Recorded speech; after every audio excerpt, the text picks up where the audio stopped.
Hi, patrons.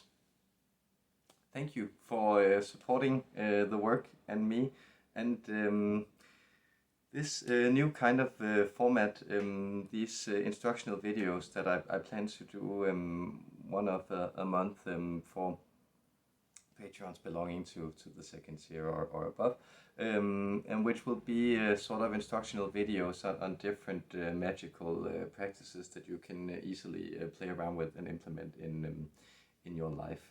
And so today we'll be talking about tulpas. I think it's from Tibetan mysticism or folklore. What's that? Indigenous Aboriginal beliefs, but has sort of been integrated into the wider Theosophic and then New Age vocabulary. The idea is it's of a personally created thought form. So again, if we step back and look at the entirety of creation is the mind of God, right? So it's essentially it's kind of this a giant structure of ideas that's subdividing itself into what we perceive as the world of shapes, and the most divine part of us, or the most divine parts of us are the most subtle parts of us, and those are essentially our thoughts, and then the overlying forms of even more subtle spiritual realities. But indeed, it's through our thought and our control of our configuration of consciousness that we create how form is arranged around us. So that's kind of the secret of magic indeed, and the secret of the law of attraction, and you create your own reality and all that business.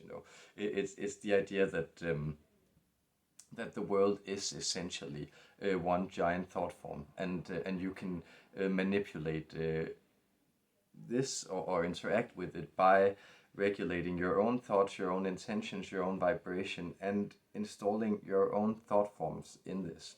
So again, how does this relate to tulpas, and what are tulpas? Well, tulpas are these personally created entities that you bring forward and that you give a type of purview or agenda, task, or mission. So it is kind of like an imaginary friend. Usually, when we channel, what we are working with is more akin to what is called egregores. This is a magical term that speaks to the construct within the shared collective consciousness. So let's say, regardless of whether or not the archangel Michael has some sort of objective existence of his own, let's not discuss this here, but he has a very powerful influence on the human psyche, because so many human beings to this day still come to this specific frequency of energy, this concentrate of the divine mind that's isolated in the figure of the archangel Michael as a benevolent protector and champion, and all these wonderful things. And that's why it's very powerful to interact with. But that's something that is kind of a negotiation with how I perceive that egregore, that figure, that archangel in this case, and how everyone else who has already interacted with him, and thereby added to his energy and his frequency, how they perceived him. So this is kind of what I do to simplify this when I channel these entities, deities that are very common and for people to address or to work with, or to ask for something like Hindu deities or angels or these types of entities. But a tulpa is kind of an egregore before it becomes an egregore. So if you were to think of Mickey Mouse, right? So Mickey Mouse has become an egregore because he's something that's installed within the human psyche, and that kind of has his own weird little agendas that works with especially human children, but the minds of humans on all kinds of weird levels.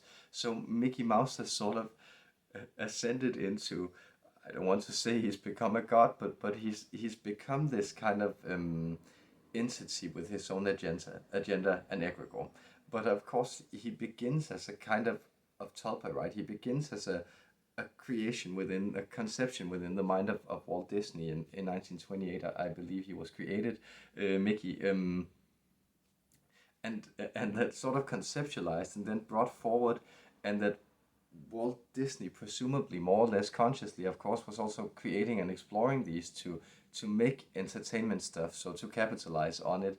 So kind of it is this squeaky voiced mouse Mickey. Yeah, I can't do it today, but who's out there sort of gathering profits and reshaping the world on behalf of Walt Disney himself, right? And that really worked for him. Of course, he built the Magic Kingdom, as it was called, through the creation of those entities, and those were essentially tulpas from the get-go.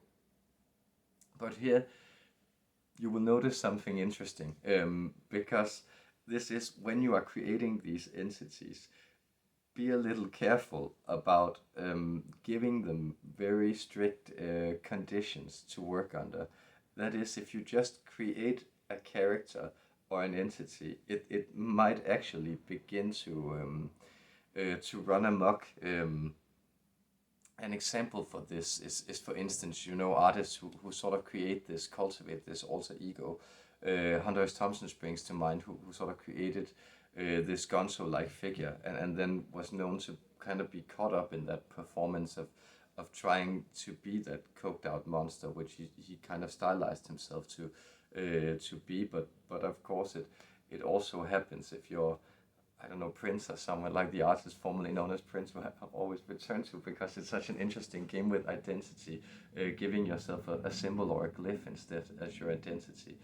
But if you do this, and you kind of have this alter ego you created that is kind of your imaginary friend, but it's out there, and you've installed too much of yourself in it, so there's an identity between that and you, for instance, then you can get up to kind of dangerous business. This is also what happens with actors who become very possessed with dark roles they take on, and who suffer from mental problems, or even die from it. So that is to say that when you are interacting with these fictional realities, you are indeed kind of creating entities with their own agencies, and that's why it's very, very helpful to make them into servants who have their tasks. So instead of creating like an alter ego for yourself, or a major imaginary friend who will kind of be able to take over your life, or a type of character who's going to have its own agency, then try to create something that kind of has a very limited purview. And just to illustrate, this is kind of the psychology that goes behind me not being, Maslonair, my personal name, using that as the banner that I work under with this channeling, because that would kind of mean that the portal I was bringing all this stuff through psychologically would be that very narrow frame, and I wouldn't want to kind of try to stretch that identity concept to accommodate that. So it's kind of easier for me to be like, yeah, that's the MAO, Mandia and Astral Oracles, right? And that's kind of where all this stuff is taking place. And then I can sort of take my personality and adjoin that to that sort of, we could call it an agency, right, on its own. And potentially someone else would also be able to take over that agency and do it on its own. So like in a situation where that would seem like the natural thing to do, to hand it over to someone, that would actually be a possibility. So those are some things to play around with it. And I hope this makes sense, because notice this is actually a helpful way of thinking about how you set tasks for yourself, because it both means that you can play around with them, you can build these castles in the air and then manifest them, make them real. But but you can also, perhaps step away a little from the things that are already going on in your life and see them kind of as castles in the air that have been invested with energy. And if you step away from them, often they lose some of their negative momentum, and then you can come back. For instance, if you soured on your work or something, like then realizing that this is something you created, stepping away from it, seeing it as a kind of a type of play that you've written, right, and then moving back into it for the third act with a different type of refreshed and playful perspective. Like that's a good way of seeing it, I think. And so all these long preliminary things you can create in your life, right? This is very much how we work in Mondial Astral Oracles, in circles. So let's get to the Tulpas, because the Tulpas, again, these personal spirits that you create. How do you do this? Say there's something you want to achieve. And I'll give an example that I did this summer past July, where I was kind of wanting to get out of the country, and I needed some more money to do that, and I would like to earn some more money, and I would like to earn some more money doing some more sessions. So I kind of just, staring off into the air after a meditation session or something, feeling kind of clear.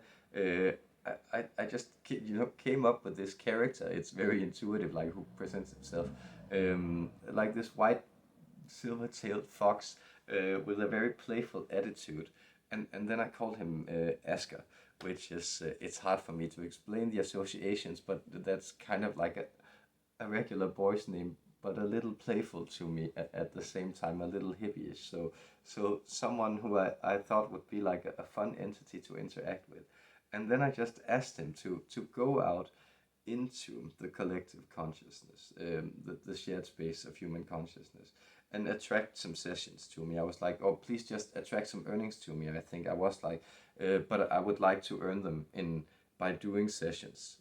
So like the first task was, I would like you to get some earnings for me. So not money falling out of the sky, but something I have the sense of earning, and I would like to earn it in that specific way.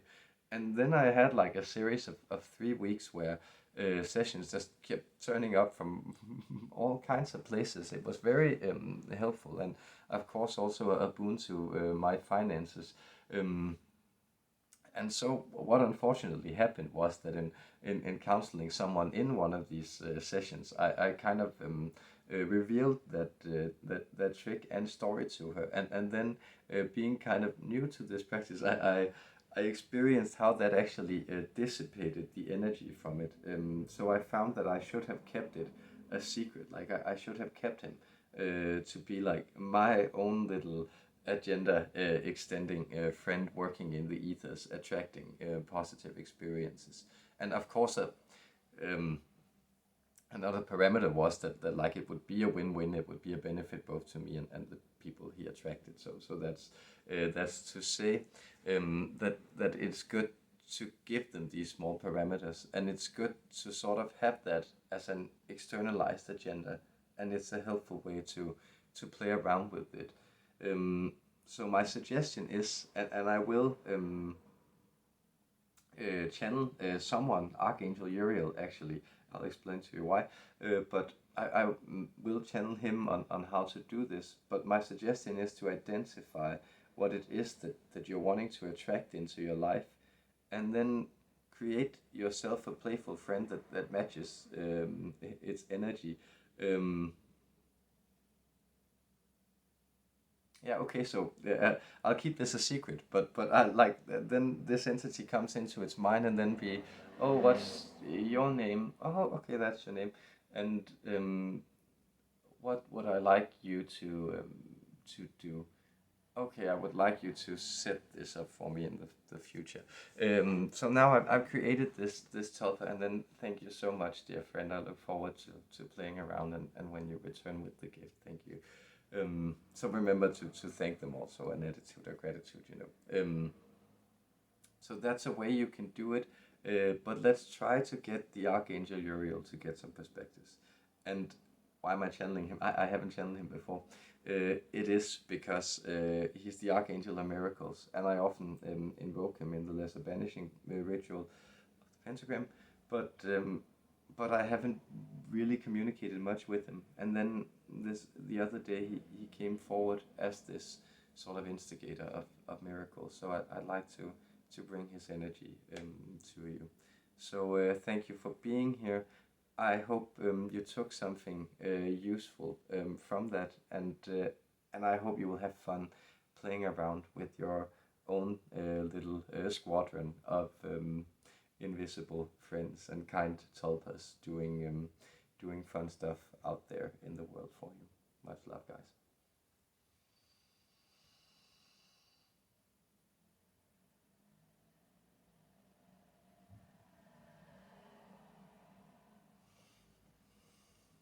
Yes, the Archangel Uriel speaks. I am most pleased to be able to join you this day, this frequency. I have asked and instructed intuitively this body, now translating my energy, to hold this little block of opalite in its hand. See, this has the translucent vibrations of the angelic light, and so I will teach you more specifically, as our friend here was already expounding on the topic of creating small spirits. I will teach you specifically to summon your own personal angels and to let these angels do emotional tasks for you.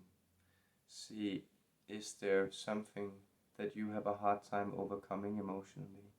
Is there a type of numb or dull feeling? Is there a type of grief, grievance, hurt, or grudge that you still hold on to? And is there a way to see this emotion clearly in front of you? Because if you are able to see this emotion in front of you, it means that you have already separated from it. But now it is only the question of how do you get this out of your perception? How do you move it out of your energy field? That is, notice things that are no longer present in your energy field are essentially things that don't register. That is why happiness doesn't register as an absence of sadness, whereas sadness registers as an absence of happiness.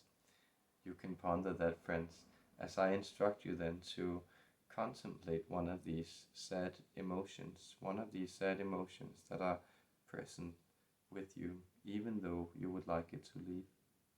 And here, let us together conjure up 3 small angels, 3 small points of light rotating around an axis, a gyroscope of diamond reflection, releasing by moving in, floating into your space, these 3 points arranging themselves as a triangle, surrounding this dark emotion and carrying it off into the distance, into the far portal in the upper right corner of your experience, where everything is brought out, carried off stage, redressed and recycled in the great comedy of mind, of intelligence and of perception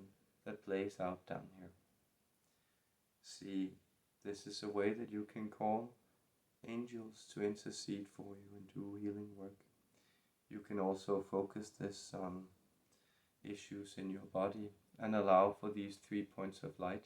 You can even give them names. Here we call them Lu, Mu, and Sul. And these Lu, Mu, and Sul, we ask them here to move into the right knee of the body that is working this message, and to bring this right knee into a type of release of the pent-up pain that has built in it over decades. Releasing and carrying it off to the distance. Releasing and carrying it off to the upper right corner of your experience, where everything is dissolved and recycled into this great ecology of light that we all inhabit. These are exercises you can use. You can create your own angel and ask that angel to build a chapel for you in the angelic spaces, these spaces that are ever expanding. There, within your chapel of light, you are invited in to find healing within its crystal chambers and to collect all the benevolent entities, energies, and artifacts of great beauty and power that you have gathered in your travels through lifetimes, through ethers, through star bodies, and through parallel realities. Therefore, in this hall, you can gather also your tulpas, the small servants that make themselves available to you, and you can even give these and create taskmasters to oversee these, creating a whole hierarchy of benevolent service that takes place within the infinitude of your infinite being, your soul, as it appears to itself, infinity within infinity, eternal light, reflecting and refracting into harmonies throughout and over time.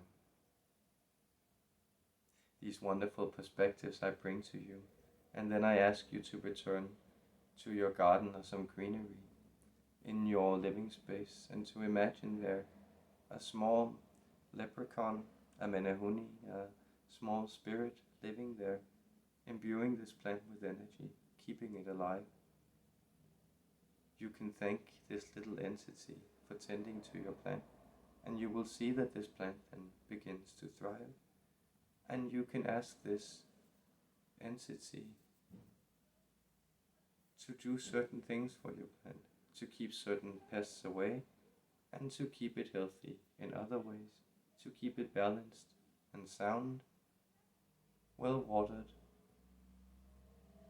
yet and not drying out, to remind you of its needs when they occur, and to follow those, cultivating these bonds with living, benevolent life forms wherever you go, by asking for the assistance of those special, helpful creatures you create, the tulpas of your hearts unfolding. Much love to you. I, Archangel Uriel, I transmit to you from the heavens, unconditional, unending, unyielding, always changing, yet remaining the same, this philosopher's stone, this power of all that is, this love, it reaches you this day, and I thank you for sharing and reflecting it in the Hall of Mirrors of infinite creation. Blessings and peace.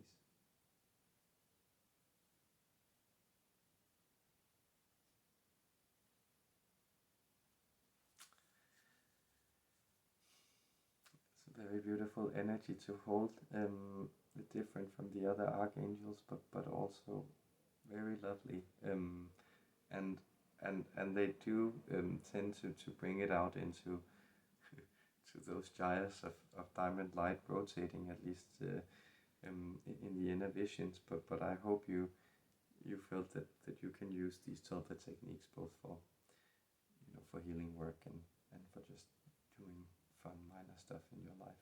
So much love to you guys. Hope you're well out there.